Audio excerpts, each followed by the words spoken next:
Galera, então, esse vídeo ele é a continuação do vídeo que eu falo sobre imunidade inata, mas para você que não tem nenhuma dúvida ou questões para resolver de imunidade inata, você pode partir direto para a imunidade adaptativa.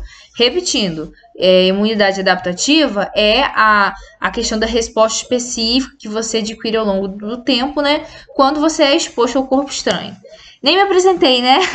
Eu sou a Ingrid Rosa, estudante do Instituto Federal e professora residente no Liceu.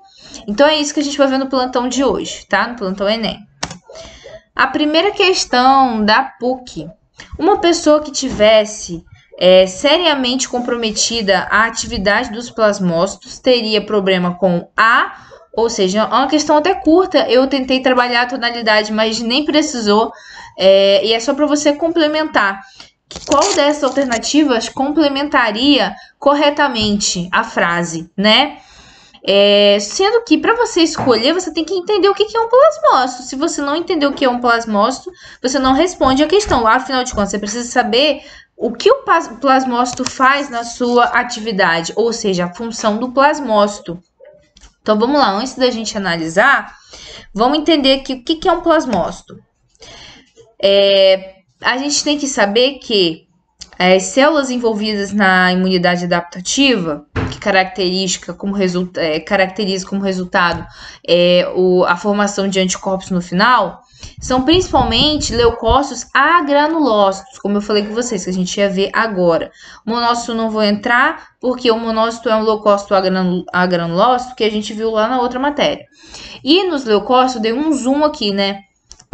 Depois que ele fica maduro, de fato, que eu botei aqui a célula imatura para vocês verem, que é um linfoblasto. Sempre que no final da célula for um blasto, é porque a célula é imatura. Ele pode se diferenciar em linfócito citolítico natural. Esse aqui, no caso, é o TCD8, que é um tipo de linfócito T, mas ele não é o do reconhecimento. A gente tem aqui o linfócito T, que também é chamado de TCD4. Esse aqui sim intervém diretamente para o reconhecimento dos corpos estranhos e, consequentemente, produção de anticorpos. A gente também tem o linfócito B, que também está interligado com a produção de anticorpos, e o linfócito, que é o natural killer.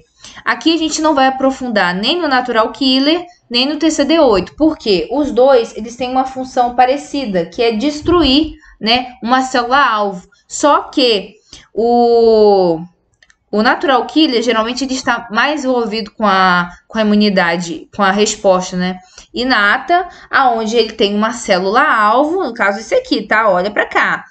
Ele tem uma célula-alvo, onde ele tem que destruir essa célula. Já aqui no TCD8, ele identifica uma célula infectada por um antígeno e essa célula ela tem que ter uma representatividade para que ele possa destruí-la, entendeu? Então, tem receptores específicos aonde uma determinada célula vai projetar um determinado fragmento, entendeu? De um antígeno para que ela possa, ou seja, ser destruída.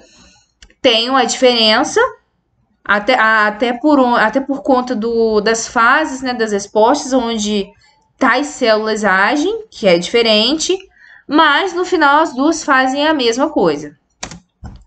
Então vamos lá, o fato para responder a primeira questão é entender como se dá a produção de anticorpos, tá? Para entender o que são plasmócitos. Eu dividi aqui em primeira fase, segunda fase, terceira fase, mas na verdade essa divisão é uma divisão da minha cabeça para vocês entenderem. Esse processo não é dividido em fases, entendeu? Você pode ver processo por processo, coisa por coisa, ou tudo junto. O importante é você entender o segmento, a ordem das coisas. Então aqui a gente tem uma célula T, que eu esqueci de escrever, mas ela é, nesse caso aqui, TCD4. Essa TCD4, ela vai ser apresentada, né, a um fragmento de antígeno através de uma célula apresentadora, tá? É uma célula que fagocitou um determinado fragmento e apresentou um outro determinado fragmento.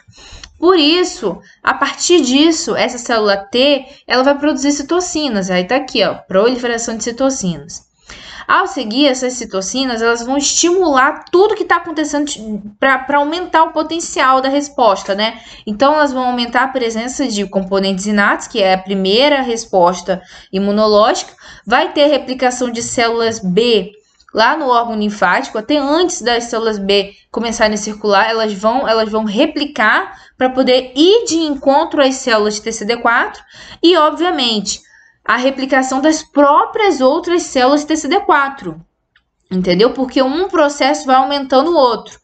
Para que precisa ter mais célula TCD4? Porque, gente, ó, a célula TCD4 é a célula que apresenta um antígeno para a célula B, o linfócito B. Então, você precisa ter uma maior quantidade de TCD4, logo, também precisa ter uma maior quantidade de linfócito B para que essa resposta imunológica seja eficiente, tá?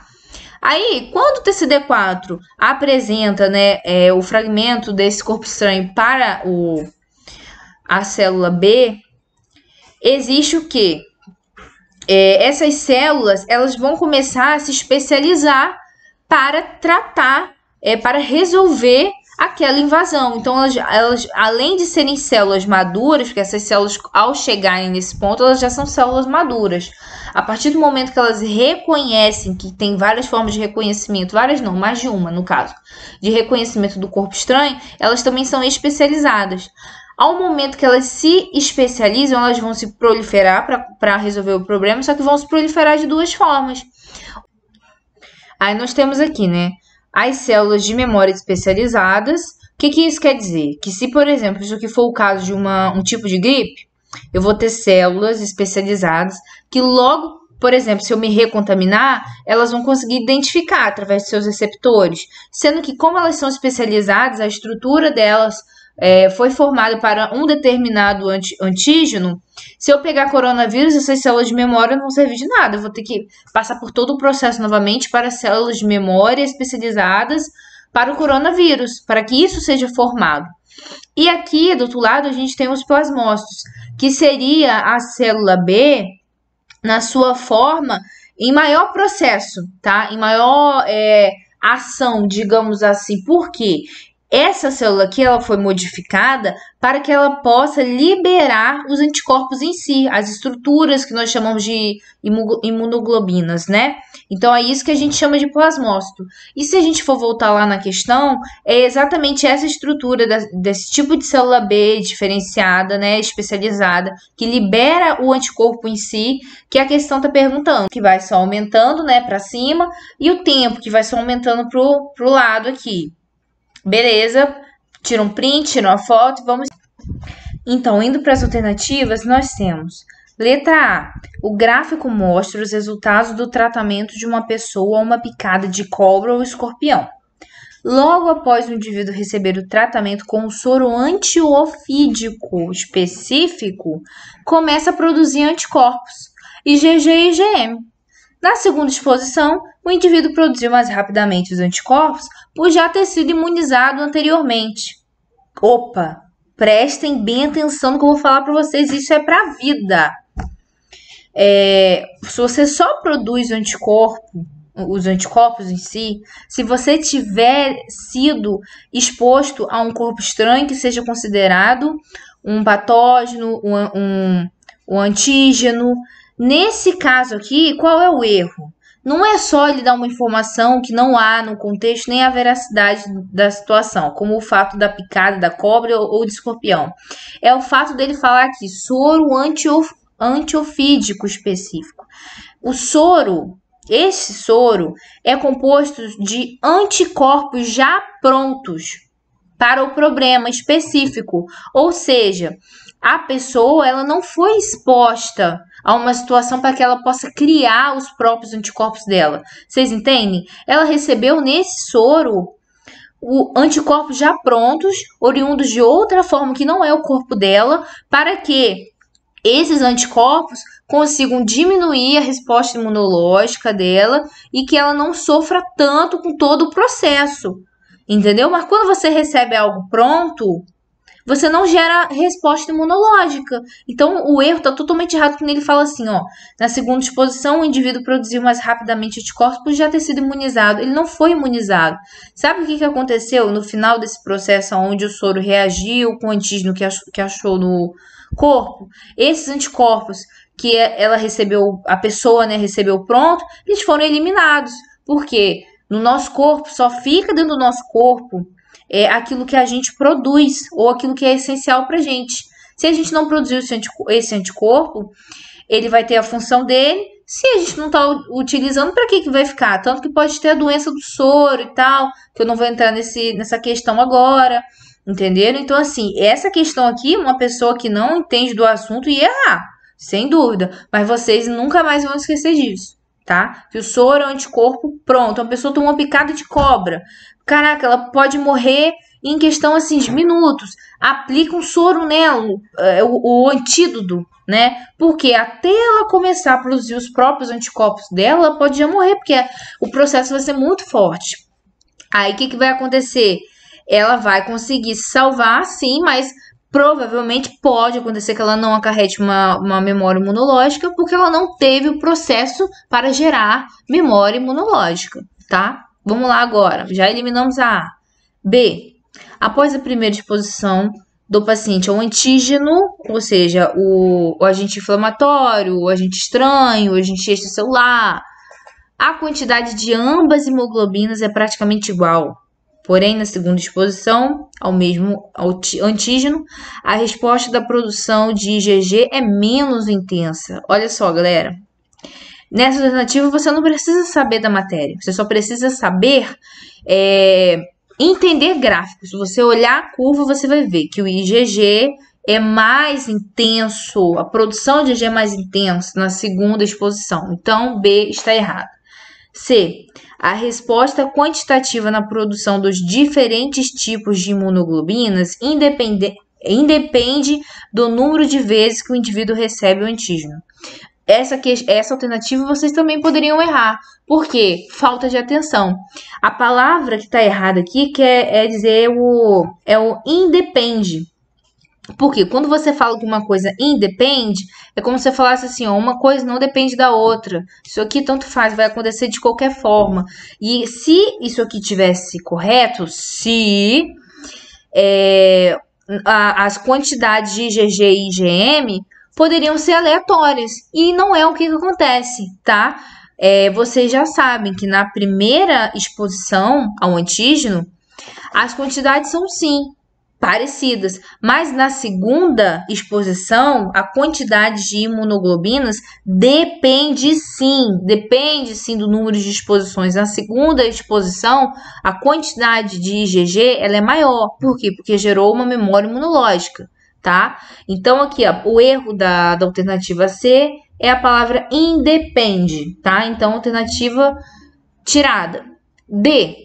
A segunda exposição do paciente aos macrófagos, as células responsáveis pela produção de imunoglobulinas, IgG e IgM, já estavam ativos. Gente, eu li isso daqui, eu achei tão absurdo que eu até tive dificuldade para ler, então vocês releiam. Essa alternativa está totalmente errada, porque o paciente ele não vai se expor aos macrófagos, não são os macrófagos dele que vão prejudicar ele, né? São antígenos oriundos de um corpo, né, de uma fonte que não seja dele, tá? Nesse caso. Aí aqui, ó, as células responsáveis pela produção de imunoglobina. A gente já sabe que não são macrófagos também, que são essas células que fazem as imunoglobulinas, né? Então, por último, só nos restou a alternativa E, que é a resposta na segunda exposição do paciente foi mais rápida e mais intensa na produção de IgG devido à memória imunológica. Sim, ó, aqui eu resolvi o quadro, né, do meu jeito. Desculpem se a resolução não ficou tão boa, porque eu tive que fazer no Paint, às pressas. Aí aqui a gente tem a quantidade de anticorpos também e o tempo. Aqui começa, ó, a primeira exposição. Peguei coronavírus a primeira vez, meu corpo vai, aqui, ó, reconhecer. A partir do momento que ele reconheceu, ele vai começar um processo. Aí tem as ativações das células. Primeira coisa é o processo da resposta da imunidade inata, consequentemente, em seguida, a resposta específica, que é adaptativa para gerar os anticorpos, beleza? A partir do momento que eu atingir o pico de anticorpos, que é a quantidade ideal para resolver o meu problema, né, eu vou começar a declinar. E vai começar a ficar berrante no corpo a eliminação dos antígenos, que é o que aconteceu desde o momento que tá gerando toda uma resposta imunológica, você tá combatendo os antígenos. A partir do momento que você não precisa mais de um excesso tão grande de quantidade de células, essas células têm que voltar para a quantidade normal. Aí sofrem apoptose, tá vendo que acontece uma queda aqui na quantidade das células? Você não pode ficar com uma quantidade de células no teu corpo que você não usa, tá bom? Por isso que cai, cadê? Por isso que cai aqui, ó. Só que na segunda exposição, após 21 dias, começa a crescer num nível absurdo. O que isso significa? Que as células de IgG, que são as células B, né, células B de memória, aonde tem lá os receptores, né, que são específicos, elas reconhecem. E a partir do momento que elas reconhecem, elas já podem começar todo o processo onde há liberação de anticorpos. Então, é muito rápido, pelo fato de já ter no corpo. Ó, olha como é que atinge o pico de IgG muito mais rápido. Sendo que o IgM, ele também vai aparecer, porque o IgM, sempre que você tiver qualquer processo inflamatório, infeccioso, qualquer coisa, ele que mostra. O seu corpo combate logo atingindo um pico, e o pico de IgM é muito rápido. Então, o que isso aqui significa? Ó, células que representam um pico de uma recontaminação, tá? Então, é isso. Aqui a gente pode dividir, né, esse quadro em primeira resposta e segunda resposta, sendo que a segunda resposta é composta de uma memória imunológica. Espero que vocês tenham gostado e até a próxima.